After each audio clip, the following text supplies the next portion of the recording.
Utolo lo, utolo ke bantu abahle laa nkwenkwezi ikhokelela. Abafuna inyaniso kwimithombo yenyaniso, abafuna impilo kwimithombo yempilo nguZulu.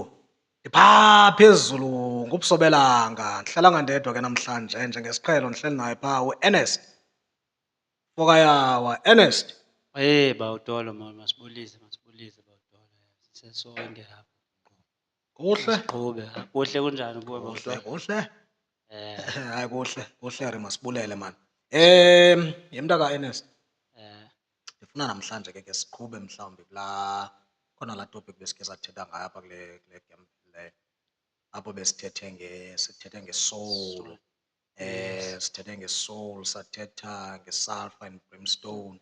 Yes. Sathetha ngantoni kanene re? Andikhumbula. Sathetha that nap. Lithini legama? Pneumogastric nerve. Pneumogastric So nerve, bendifuna ke yes. ngoku ke sithethe ngale source of the soul.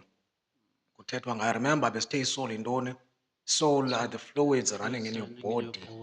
So the source of this soul, mhlambi ke kuba le nto yonke correlated sese singena phaa mhlambi siyisuse phaa phezulu kusesixekweni i-Eden okanye sisiqithi. Andithi mhlambi abanye kuthiwa yigadi i-Eden, the Garden of Eden. Yeah, apho Eve, mem, I think mem, the alphabet M is the 12th or 13th Hebrew alphabet, meaning a woman, mem, Eve. So xa sithi Eve okanye sithi mem okanye sithi Rachel sithetha into enye, sithetha ngumntu ongumama apho, and so on and so forth. Mhlawumbi ke nendoda enkulu phaa uAdam, from the first Hebrew letter which is Aleph. Aleph, the first Hebrew alphabet, A, Adam. So yiyo le nto ke ngoku bephaya esiqithini. Kodwa ke benza into ebekuthiwa mabangayenzi mani, batya kwesaa siqhamo salaa mthi kuthiwe ze bangatyi kuwo. So since i-related ke le yonke le nto yesoul mhlawumbi i-related nale nto yaloo mthi, i-related nale nto yesi siqhamo. Because yonke incwadi yeBhayibhile icacisa nje i-concept eyi-one. Uyayibona wena Ri? Ndiyavakala. Ndiyavakala. Qhuba tata, ndiyavakala. Wazi ntoni ngoAdam noEva kumkani? Ngolwazi lwam uAdam noEva balukuhlwa. UAdam walukuhlwa nguEva kuba uEva yena walukuhlwa laa nto kuthiwa yi-serpent. The serpent. So Yeah. i-serpent ke bra ndikuqhawule nje okanye ndikumise nje kancinci.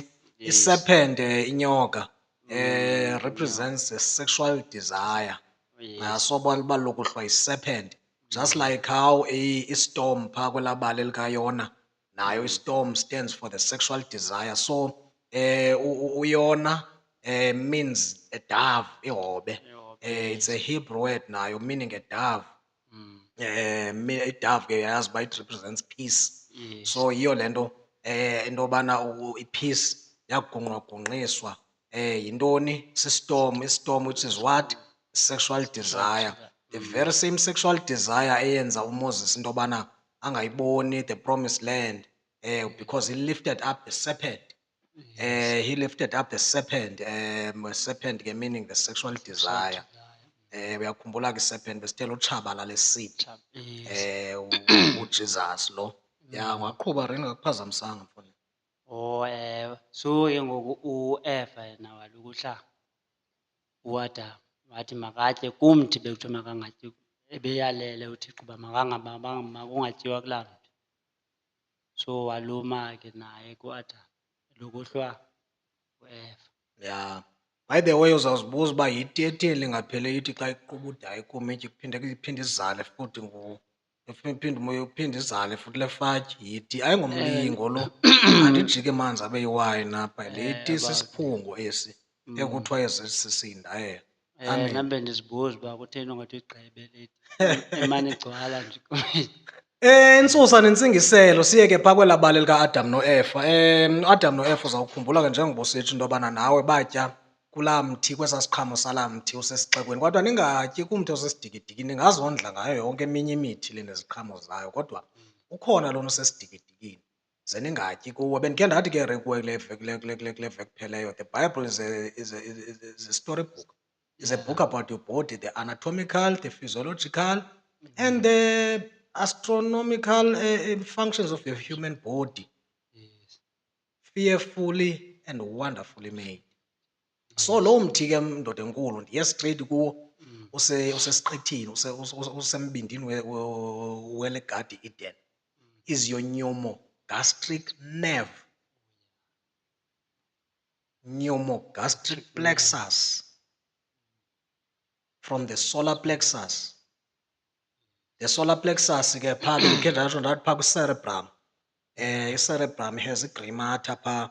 I-grey matter enalaa nto kuthiwa i-claustrum, the Santa Claus, awehla ngetshimini ngeChristmas asinika ii-gifts. Indeed, it comes bearing gifts i-claustrum leya uSanta Claus lowa, because qho after 28.5 days of every month, the seed is released from the pneumogastric plexus, okanye the solar plexus, which is your cerebrum, and it goes down. Utshabakela lweseed.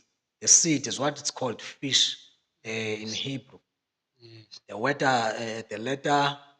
Hebrew letter N, nun, okanye nan, meaning fish, Oh, yeah. or Jesus. Jesus is the seed that we're talking about. So each 28.5 days, your solar plexus, beginning from the age of 12, la age uYesu wafunyanwa esecaweni eshumayeza abefundisi abakhulu, is the unyaka eqalwa ngawo ukureliswa le seed named Jesus from your solar plexus for the regeneration of man. Remember kaloku we are born into sin, uzalwe ungaphelelanga in 9 months before ureache 12 months. So ke ngoku ngelaa xesha unokungaqondi ngumntana until ureache the age of 12. That is the age of puberty.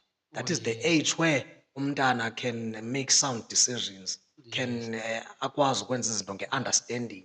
Yiyo le nto ne-Children's Act, I think ngu-38, Act number 38 ne-Children's Act, nayo ithetha into yobana from the age of 12 umntana uyakwazi uziyela ekliniki, ungakwazi umcwangcisa engekho nini okanye ezihambela nje, because beginning from that age uyakwazi umntwana ukurezinisha, i-reasoning yakhe ingapha kokuqonda. You understand? So Useyijini elungelekileyo. useyijini elungelekileyo into yobana angazenzele ii-decisions zakhe. Yeah, mandingangeni kule ndaba endifuna ungena kuyo, because apha eSouth Africa umntu i-age esemthethweni ngu-18. Ikhona nje into ebendifuna uyiveza but mandingangeni kuyo. So wena Ri, kukho, so the pneumogastric nerve is the tree of life that we're talking about. Is the tree of life ekuthethwa ngayo kwelaa bali likaAdam noEva ekuthiwa bangatyi kuyo. Esi siqhamo kuthiwa mabangatyi kuso is le seed, Jesus. Because kaloku uyakhumbula last week benithe i-sexual desire, uFaro. Xa kuthethwa ngoFaro in the Bible, kuthethwa nge-sexual desire. Xa kuthethwa ngoHerode, kuthethwa ngee-emotions, imisindo, i-envy, umona, zonke ezaa zinto. So zezi zinto zilutshaba lale seed. So balukuhlwa yi-serpent, inyoka. Inyoka ke stands okanye represents the sexual desire. Uyabona balukuhlwa inyoka, ba-engage kwi-sexual activity eyabangela into yobana kaloku i-sexual activity, remember ndithe it corrupts the seed. Yeah. Yes. Together with all these emotions, together with utywala, together with i-acid. Remember besithe akufunanga utye ubhukuxa, yiyo le nto eSt John's nakwezinye iinkonzo zomoya ucinywa ucocwe your bowels, le nto kuthiwa yi-hell. Together with isulfur. Isulfur benditshilo uba it's a product of brimstone. Isulfur kuthiwa konke ukutya esityayo in some extent contains isulfur. So once ibe in excess emzimbeni wakho, it becomes poison. Uyabona? And then awusoze kubekho nto ilungileyo apho ungekho rayithi apho. Uyabona? So uba ke ngoku ungakwayiyo ke ngole nto abantu abasindisiweyo okanye ke abantu abakholwayo kunyanzelekile babe ngabantu bothando, abantu boxolo, umqhwabe, aphinde athi inani neli cala funeka umone ×7. Uyabona? All for the sake of ukugada le seed.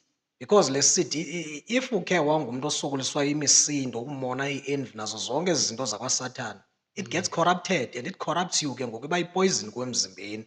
And yeah. even i-sexual desire iyayirapturisha laa seed before iphinde ibe kanti iyenyuka ibuyela kuyise phaa kuyosefa with the pineal gland azokwazi into yobana ayibeke in that tomb where it stays 2.5 days before it goes to the optic thalamus.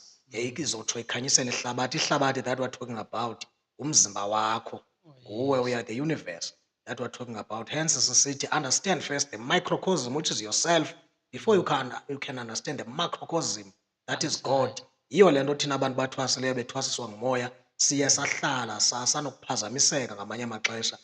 Sahlala futhi sazikhetha ebantwini, singazikhethi sikhethwa ngumoya, sikhethwa ngumnini into zonke. Sazikhetha ebantwini, sahamba sabheka emakhaya, sayophila impilo eyayiphiwa. Ndandisitya iinkobe mfondini ixesha elide, sawuphila impilo eyayiphilwa kudala. Ndihamba ndisikha amayeza, ndawule yonke, ndihamba iintaba kusithiwa ndiphambene, ndihamba ndigrumbana namayeza, only to understand myself. Kuthiwa know thyself, know thyself. Zazi sithi phaa esidodeni, indoda yinkosi ukuzazi. Uyayibona? So kuthiwa know thyself. So ndenza yonke loo nto ndophila ookhokho ke ngabantu ababenyanga. Ndathatha ezitasi ke ngoku just to know myself, so that ke ngoku igqibile ndizokwazi uba ndazane noThixo. You understand? And awuzenzanga. Yeah. So ke wena Ri ke ngoku ndizama ukuthi ke ngoku bona balokuhlwa yinyoka, the sexual desire kaAdam noEva, and batya ke ngoku kwesi siqhamo saloo mthi. Kuthiwa eBhayibhileni sukwabelana ngesono, especially not before marriage. Yiyo ke ngoku le nto abantu xa betshatile, xa besabelana kwi-sexual intercourse okanye sexual activity, kuthiwa they are sacrificing themselves for the sake of their offspring. Because kaloku ngoku xa besabelana ngesondo ngoku bazayicorrupta le seed. But for the sake of their offspring, umntana lo kufuneka ubekho, banyanzeleka into yobana to engage in sexual activity. You understand? Yeah. Yeah. So they have to sacrifice the seed, ne? For the sake of lo makube khona lo mntana. Makabe khona lo mntana. Ezaa oli ziphumayo during i-sexual intercourse zezaa oli. Xa kuthiwa zezaa oli zihamba nale seed, ekufuneka iphinde yenyuke ingaphazamisekanga zezi emotions, sexual intercourse, butywala and all that. Iyohambe le seed yobhabhile. But ke sizawungena man kuso eso story sisonke. I think izawuba khona ividiyo esiyenzayo that will last about an hour. Sicacisa yonke ke ngoku laa nto from ukuzalwa kwaYesu eBethlehem. Bethlehem meaning the place, the house of bread. Yabona? House of bread meaning the pneumogastric plexus okanye the pneumogastric nerve in the solar plexus. Bethlehem, the word Beth means house, then lehem of bread, place of bread. Hence esithi ndisisonka sobomi. Uyayibona? All this is the process happening in your body. You understand? Phambi uba siyivale ke andifuni siyenze ibende man Ri.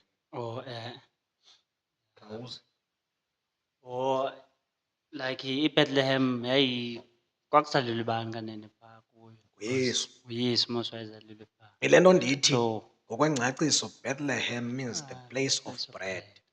The place of bread is a pneumogastric plexus, the pneumogastric nerve. Pneumo means lungs. Gastric means your stomach. So the pneumogastric nerve begin in your head and terminates phaya kulaa ndawo kuthiwa is the Dead Sea. Apho kuphela khona the River Jordan. The River Jordan is your spine. And then your spine terminates in the Dead Sea, phaya ezantsi esinqeni, kulaa ndawo oogqirha xa befuna ukwenza i-biopsy befuna ujonga i-meningitis batsala kuwo laa mafutha. Laa mafutha kuthiwa nguJohn. UJohn lo wabhaptiza uYesu. Xa kuthiwa John kuthiwa oil. Xa kuthiwa Christ kuthiwa oiled. Okanye oil.